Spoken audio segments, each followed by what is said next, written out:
सेवा ही मेरी पहचान, शंकर सोनेजा। सेवा ही जिनकी पहचान, वो हैं शंकर सोनेजा। फ्री मालेगांव का काढ़ा, फ्री जोड़ों के दर्द का तेल, फ्री नसों के दर्द से छुटकारा पाने की पीने की दवा।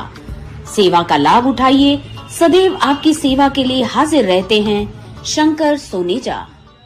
મને હે કેરા કેરા WhatsApp ગ્રુપ में माण्हू था अचनि भाई। मम्मी ये ग्रुपन में कम नथी ना यार तू घणे टाइम खां थी ट्राई करे त ॿियो छा कयां। सिंधियुनि जी न हिकु वेबसाइट आहे resto.com जिते हज़ारनि माण्हुनि रजिस्ट्रेशन कराई आहे। तो कराए न रजिस्ट्रेशन, घणी चार्ज आहे? रजिस्ट्रेशन फ्री आहे। ऑनलाइन सिंधी मैट्रिमोनी resto.com ते रजिस्ट्रेशन करायो बिल्कुल फ्री में। सिंधियुनि जो सिंधियुनि सां। नमस्कार, मैं राजेश दलवानी, आप देख रहे हैं उल्लास लाइन बुलेटिन। उल्लासनगर महानगर पालिका चुनाव को देखते हुए शिवसेना और टीम ओमी कालानी टीओके के बीच गठबंधन की औपचारिक घोषणा होते ही शहर की राजनीतिक सरगर्मियां तेज हो गई हैं। इस गठबंधन को लेकर जहां शिवसेना और कालानी खेमे ने चुनावी रणनीति मजबूत करने का दावा किया है, तो वहीं दूसरी ओर विरोधी पक्षों से अब तीखी प्रतिक्रिया भी सामने आ रही है। उल्लासनगर भारतीय जनता पार्टी के पूर्व अध्यक्ष प्रदीप रामचंदानी ने इस गठबंधन पर अपनी प्रतिक्रिया देते हुए आश्चर्य व्यक्त किया। उन्होंने कहा कि शिवसेना ने उल्लासनगर में कालानी संगठन के साथ हुए गठबंधन को शरद चंद्र पवार के साथ गठबंधन बताया है। रामचंदानी ने आगे कालानी संगठन पर गंभीर आरोप लगाते हुए इसे गुनहगारों का संगठन करार दे दिया और कहा कि शिवसेना का ऐसा निर्णय उल्लासनगर मनपा चुनाव में लोग उन्हें नाकार देंगे। भारतीय जनता पार्टी शिवसेना व राष्ट्रवादी अजीत पवार गठ, इसकी महाराष्ट्र में नैसर्गिक युति है जिसमें आरपीआई गठ, आठवले गठ भी है।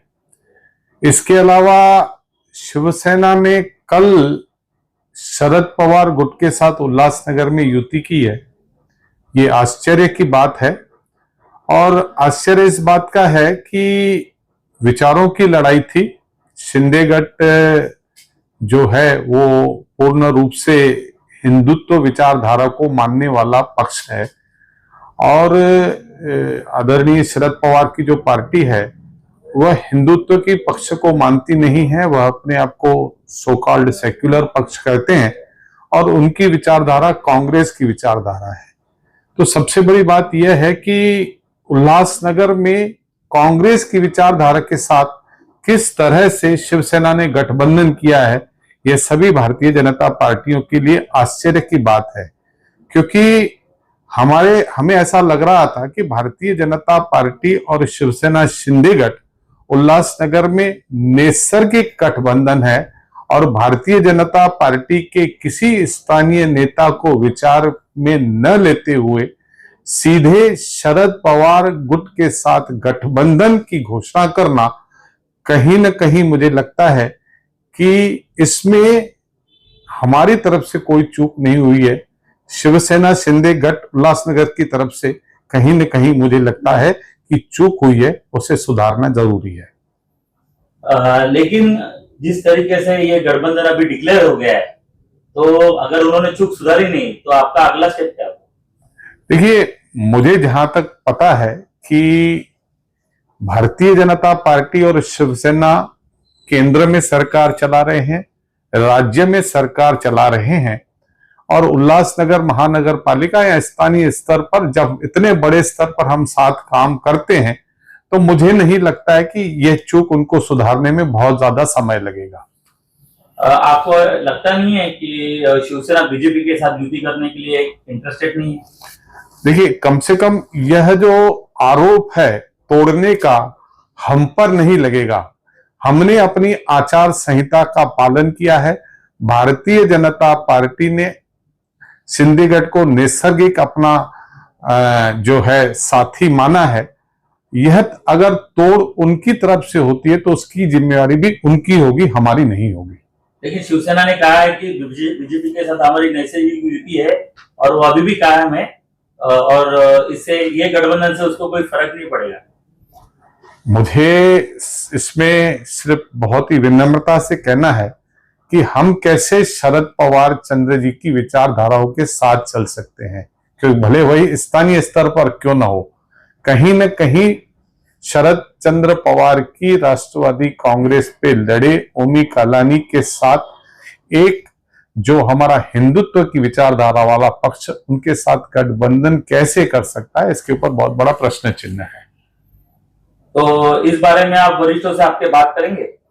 देखिए, आज के जमाने में जो चीज घटती है, सोशल मीडिया और मीडिया इतनी मजबूत है कि हमें बताने की जरूरत नहीं पड़ती, यह खबर उन तक पहुंच चुकी होगी। महापालिका विसर्जित हुई थी, उसमें लीलाबाई आशान जी महापौर थे और उनको कालानी का पूरा समर्थन था और उन्होंने मिलकर सत्ता बना के सत्ता भोगी थी। तो आपको क्या लगता है कि इस बार भी इसी तरीके से अगर ये जुड़ के लड़ेंगे तो सत्ता काबिज करेंगे? देखिए, उस समय की भारतीय जनता पार्टी और आज की भारतीय जनता पार्टी में बहुत अंतर है। उस समय उद्धव ठाकरे मुख्यमंत्री थे, आज देवेंद्र जी फडणवीस मुख्यमंत्री हैं। भारतीय जनता पार्टी का जनाधार बढ़ा है और भारतीय जनता पार्टी अपने आप में बहुत बड़ी ताकत है। चुनौती है तो शिवसेना शिंदे गठ की है, क्योंकि अगर वह भारतीय जनता पार्टी के साथ नहीं लड़ रहे हैं, ऐसा उन्होंने निर्णय लिया है, तो यह उनकी इच्छा है। इससे भारतीय जनता पार्टी को जरा भी फर्क नहीं पड़ेगा, क्योंकि भारतीय जनता पार्टी अपने आप में मजबूत है। चुनौती उनको उद्धव बाड़ा साहब ठाकरे के गठबंधन से है, क्योंकि यह उन्हीं की से टूटा हुआ पक्ष है। इसके लिए विचार उनको करना चाहिए, यह न सोचना चाहिए कि उस समय जो हुआ उसकी यहां पर दोहराया जाएगा। यहां भारतीय जनता पार्टी उल्लासनगर में कितना मजबूत पक्ष है, वह विधानसभा चुनाव में भारतीय जनता पार्टी में दिखा दिया था, जब हम लोगों ने 31,000 वोटों से यहां के शरद चंद्र पवार जी के ओमी कालानी को परास्त किया था। जहां तक शिवसेना ने जिसको गठबंधन के लिए चुना है, वह लोग कितने अवसरवादी हैं, सभी लोगों ने देखा है। कभी दोस्ती का गठबंधन बना लेते हैं, कभी किसी का महापौर बना लेते हैं, कभी कौन से पक्ष में भटकते हैं, कभी कौन से पक्ष में भटकते हैं। और बड़ी बात तो यह है कि वह जो पक्ष है, एक कहते हैं कि गुनेगारों का एक संगठन है। उन संगठन और शिवसेना जब मिलकर लड़ेगी तो लोग उनको पूरी तरह से नकारेंगे, ऐसा मुझे पूरा विश्वास है। फिलहाल कालानी और शिवसेना के गठबंधन से बीजेपी में तो इसकी नाराजगी साफ दिख रही है, और आगे बीजेपी की क्या रणनीति होगी इस पर भी सबकी नजर है। ब्यूरो रिपोर्ट, महेश रोकड़े, उल्लास लाइन बुलेटिन, उल्लासनगर। उल्लास लाइन बुलेटिन को सब्सक्राइब करें, बेल आइकॉन दबाएं और देखिए उल्लास लाइन बुलेटिन की न्यूज सबसे पहले आपके मोबाइल पर।